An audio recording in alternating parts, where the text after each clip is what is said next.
Why the Valorant ranked experience is so bad. The Valorant ranked experience has been known to be toxic, hard to climb, tons of smurfing and throwers, and the struggles with solo queue and so many more issues. In this video, I will discuss each of these issues individually to see if it's actually as bad as players make it seem. So let's start with toxicity. Toxicity in Valorant is pretty bad. It mainly happens in the mid ranks, like from bronze to plat, mainly due to the constant climb to try to get to a higher rank, instead of either being too good or too bad or just don't care. Blaming teammates for losses in game is very common in these ranks because many players think that they are not the problem. I talked about this before, but a lot of times players don't look at their mistakes, instead they blame the team for it, and this happens with me all the time. Even the enemy team is toxic, whether that's due to them getting mad or tilted, or due to them just being a jerk. Either way, the average teen dude is probably gonna curse and get toxic no matter what game, from Rainbow to CS. If you put everyone here in a sweaty 40-minute game, you got yourself a warzone of toxicity, and it's guaranteed to be like that. I'm surprised that players get mad in ranked over auto-locking an agent or someone in the team underperforming while the team itself is actually winning. Many times, players would just blame the sages or controllers, even though they're the ones who usually auto-lock the duelists who don't peek out for the team. Another thing that makes it toxic is the fact that there's just so little communication in matches. This goes with the solo queue struggle that I mentioned earlier. Too many times I would get flashed by my Omen or my Sky because they didn't call it out. Another issue is that low coordination and communication makes baiting players really common. Even duelists and initiators baiting sentinels a lot of the times. I see baiting to be a big trigger for toxicity for many Valorant players, and it's just not fun to deal with, especially when there's not a lot of comms in the first place. For example, if Jett told Omen to bait her, it usually works. If Jett rushes and Omen is too busy smoking or looking at another angle, it's too late to trade and Omen gets blamed for baiting even though Jett was peeking without him. It's a whole mess, and I think the main reason for toxicity is that minimal comms. I've seen a big improvement with the overall mental health and comms outside of solo queue servers, and it just shows how much comms can affect the game. Even if it isn't calling something out, it's still good for team morale and less toxicity. I want to expand more on solo queue really quickly before the next reason. Solo queue isn't just bad for comms, but it can get super boring and unmotivating to even play ranked. If it doesn't matter to anyone else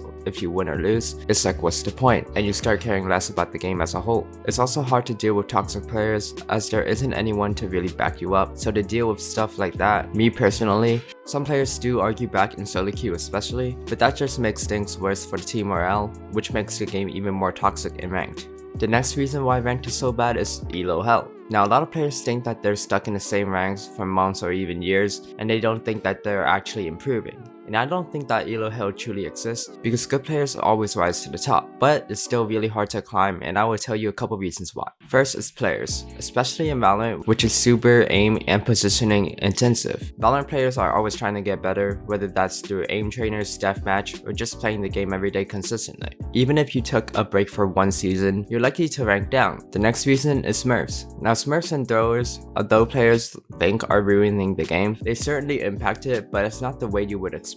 It shifts the whole rank distribution, so if you're gold, you're actually in the top 30% of the players, unlike in the first year of Valorant's release, when there were less smurfs and throwers, when gold was the most common rank. If you stayed gold in 2022 and you were gold in beta, you're actually higher than most players. If you drop down to silver, you're not in elo hell, it's just the rank distribution as a whole. So yes, players are stuck in the same rank, but that doesn't mean that you're not getting better. Your rank doesn't determine what percentile you are in the whole rank system. The percentage of the people in that rank determines that. Smurfs can benefit both you and the enemy team depending on who gets it, and usually if you're the better player you will climb, and that's guaranteed. Usually smurfs and throwers would be in less than 10% of the games, and in those 10% the chances of you getting a smurfing player is 40%. Think of how small of a difference that makes compared to the difference you can make by improving your skill.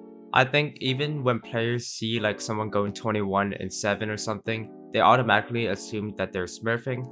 So I think it's overestimated in the number of smurfs, but it's still a big problem, and that's why I still mention it in this video. The next big complaint is that Valorant Ranked is just so chaotic because no one really has a set goal. Unlike pro teams, the average Valorant team realistically wouldn't have an in-game leader guiding everyone to victory with the pro strats. Usually, players would just go on their own in Ranked. For example, if you tell your Phoenix to not lurk and flash you into sight, a lot of times he wouldn't listen and keep lurking and dying and lurking and dying every round. You can't control that because players just don't care, and to be honest, why should they? They don't think of comp as you probably do. Even simple tactics like rotating when all the enemy defenders are on one site doesn't work because players just want to push in and try to get a kill, because players would rather have a low chance of winning the round than doing the tedious task of rotating. Again, this stems from it being ranked and players just don't care about others. Many players have this mindset of it's my team that's making me lose, so why try to win for this team anyway? This mindset is likely attributed to things I talked about before, as well as bad comms, toxic players, and solo queue.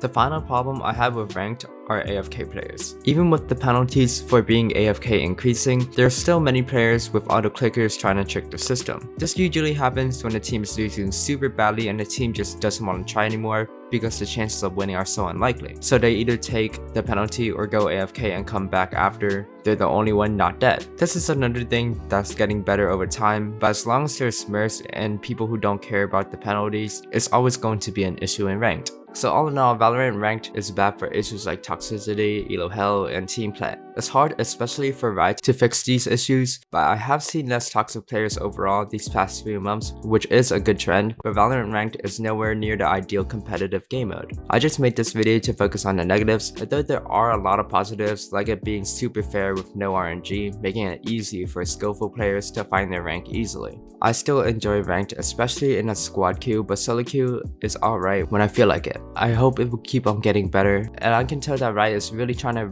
make Ranked the most competitive and friendly environment as possible, even though true peace in a competitive game of tilted guys probably will never happen. Thanks for watching and have a good day.